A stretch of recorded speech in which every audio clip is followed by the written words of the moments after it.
Fala devs, hoje estamos com um novo vídeo e hoje nós vamos falar sobre os laços de repetição. Se você tem várias coisas para executar no código, eles estão aqui para nos ajudar. Então nós temos aqui, nós temos o primeiro que é o while, depois a gente tem o do while e o for.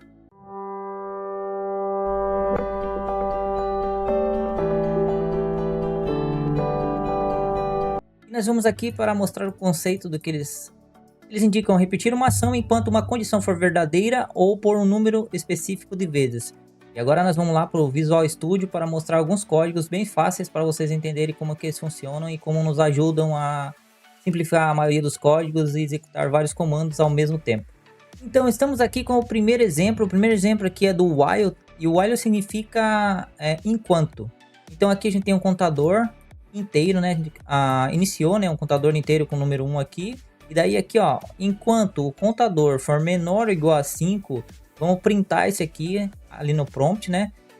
Tipo, com a string contando mais o número que vai passando aqui no caso, né? Ele vai girando.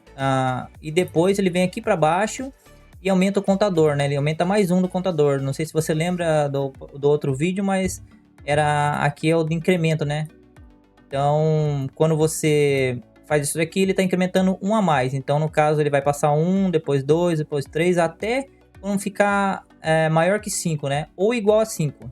Então, no caso é maior que 5, porque aqui for igual, ele vai executar mais uma vez.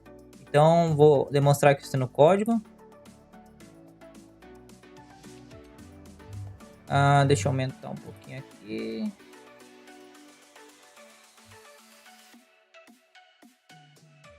Então, aqui no código, pode ver que ele apareceu aqui contando 1, contando 2, contando 3, contando 4. Então, ele executou essa linha aqui, várias vezes, né? No caso, 5 vezes, por causa que aqui você indicou que é o 5. Então, ele vai ficar, enquanto o contador aqui, essa variável que ela é número 1 aqui, que ela tá com o valor de 1, enquanto ela for menor ou igual a 5, ele vai ficar executando isso aqui e mostrando o valor, tá vendo? Então, 1, 2, uma linha de código você consegue executar 5 vezes. É muito fácil, né? Só com um contadorzinho aqui. Então esse é o while. E vamos para o segundo exemplo. Então estamos aqui com o segundo exemplo. O segundo exemplo aqui nós temos aqui um scanner, né? Que ele serve para você, para um usuário, tipo, digitar algo no prompt e você conseguir pegar esse valor. Que ele está aqui embaixo, tá vendo? A opção aqui, você pega o valor que é digitado. No caso aqui só pode ser se for um inteiro, tá? Se for um número, no caso. E depois a gente tem a opção aqui, que ela é iniciada com 0, que é um inteiro também. O do while é um pouquinho diferente do while. Por quê? Porque o do while, ele executa esse código aqui pelo menos uma vez antes de tentar ver a condição do while aqui, no caso, né? Da opção ser diferente de 0. Então ele vai ficar executando isso aqui até a opção ser diferente de 0. Quando você colocar o 0 aqui, ele vai parar esse código. Mas a diferença do while pro do while é que esse código aqui, ele executa primeiro e depois vem o while, a condição. Então, se você... Ele vai mostrar aqui primeiro, para depois você poder ter a opção de colocar o 0. E depois, isso aqui é só para fechar o scanner, tá? Porque senão ele dá um erro. Então, ele vai continuar aqui, fazendo isso aqui até você colocar 0. Se você colocar 1, ele continua jogando. Então, vamos colocar aqui, mostrar o exemplo para você no prompt. Então, estamos aqui no prompt, né? Então, pode ver que aqui ele executou a primeira linha que eu falei para você, essas primeiras linhas aqui. E daí tá esperando agora você digitar algo. É para isso que o scanner ele serve, tá? Para você digitar algo aqui no prompt de comando. Então, se você digitar 1 e dar Enter, ele vai ficar, vai ficar mandando para você sempre, Ele não vai parar. Porque aqui, enquanto a opção for diferente de 0, ele vai ficar executando. A hora que você colocar um 0 aqui, ele vai parar o programa, tá vendo? Ele para o programa e fecha tudo. Então, esse aqui é o do while. Bora pro terceiro exemplo. Então, estamos aqui com o terceiro exemplo, o exemplo do for, né? Que ele executa o tanto de vezes que você deseja, né? No caso aqui, que você já tem definido, no caso. Né? Fica mais fácil de entender, porque no caso do while, você não tem um tamanho definido. Por exemplo, o do while que a gente demonstrou agora há pouco, enquanto você não apertasse o 0, ele continuaria. No caso do for, você já tem um tamanho fixo, então, por exemplo, enquanto o i for menor ou igual a 5, ele vai ficar executando aqui até fechar. E no caso a gente tem o decremento, né, que é a mesma coisa, e aqui tem o decremento. Então, no caso aqui, ó, pode ver que ele vai executar 5 vezes. Então, ele vai mostrar que 5 vezes número 1, número 2, número 3. E aqui ele vai decrementar. Aqui vai ser o contrário. Ele vai mostrar o 5, 4, 3. Tipo... E a sintaxe dele é bem basicana também, né? Pode ver que aqui, ó, você cria um inteiro. O número que você quer. Vamos começar por aqui, que é mais fácil, né? O número que você quer inicializar, né? Que vai ser o i. E o i que vai ficar percorrendo esse for. E daí aqui você fala a condição que você quer que até ele terminar. Então, enquanto o i for menor ou igual a 5, ele vai ficar executando esse código que está aqui dentro. E aqui pode reparar que no while você precisava de um contador. Aqui não, aqui você já coloca o contador aqui em cima. Então esse aqui faz com que o i fique mudando cada vez que ele vai girando. Então o i é 1, o i é 2, o i é 3. Vamos demonstrar aqui no código para vocês, no prompt de comando. Deixa eu aumentar aqui. Então aqui no prompt de comando pode ver ó, que ele fez 1, 2, 3, ó, número 1, 2, 3, 4, 5. E depois ele inverteu, ó. Inverteu por quê? Porque ele executou primeiro esse código aqui, contou até 5, depois ele veio para cá e diminuiu. Começou do 5 para baixo. Mas basicamente isso é o for. Ele é bem... Aqui, ó, deixa eu voltar aqui. Ele é bem simplesinho também e o for é utilizado muito na programação para você otimizar as coisas, fazer as coisas mais rápido. Sempre vai fazer vários comandos, que nem aqui, por exemplo, um comando já faz várias coisas. Então, bora para o exemplo 4. E aqui nós temos o exemplo 4. O exemplo 4 é basicamente o for de novo, só que aqui é um for mais bonitinho, vamos dizer assim. Nós criamos aqui uma string, né? Um array de strings, né? Que é frutas, e tem 3 frutas armazenadas dentro desse array. Que é a maçã, a banana e a uva. E no caso aqui, ó, pode ver, ó, o jeito que ele é feito. Você pega aqui, ó, você cria uma variável chamada string fruta, e daí você coloca aqui os 2 pontos e coloca com o array aqui do lado, tá? O que ele faz? Praticamente ele fala assim, ó, para cada fruta dentro de fruta, faça isso, entendeu? Para cada fruta que da variável que você criou dentro do array frutas aqui, cada uma, mostre ela no prompt aqui, ó, e fale eu gosto de cada fruta que tá aqui. Então é bem facinho, é basicamente isso. E ele é bem bonito de ser escrito. Então vamos aqui, vamos colocar no prompt aqui, vamos fechar isso aqui.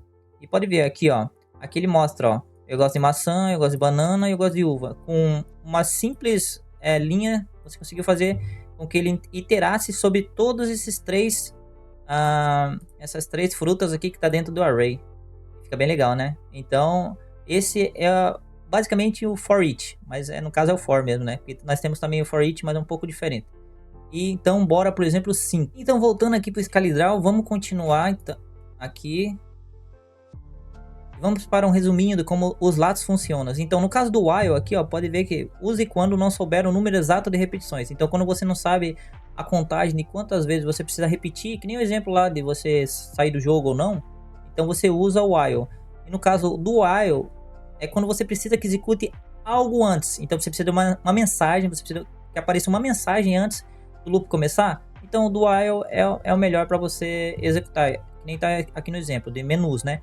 Depois a gente tem o for. Então aqui ele fala, ó, quando você sabe o número exato de vezes. Então quando você sabe, por exemplo, que nem ali, tá, repetir 10 vezes. Você sabe que esse for precisa executar 10 vezes. Então você utiliza o for, que ele é mais... Então você utiliza o for.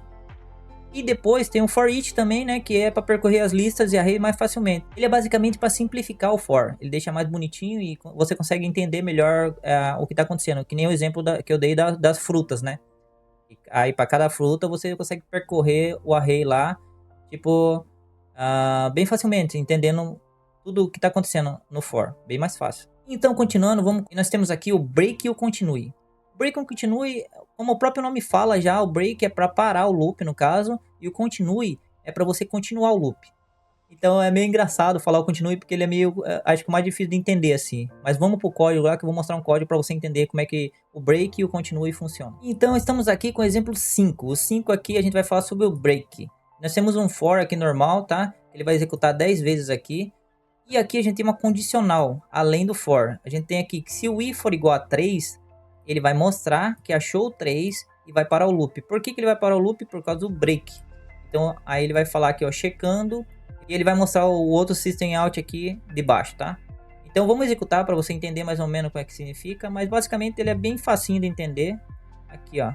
Ó, checando o 0. 1, 2, 3. Aí chegou no 3, ele para. Por que que ele para?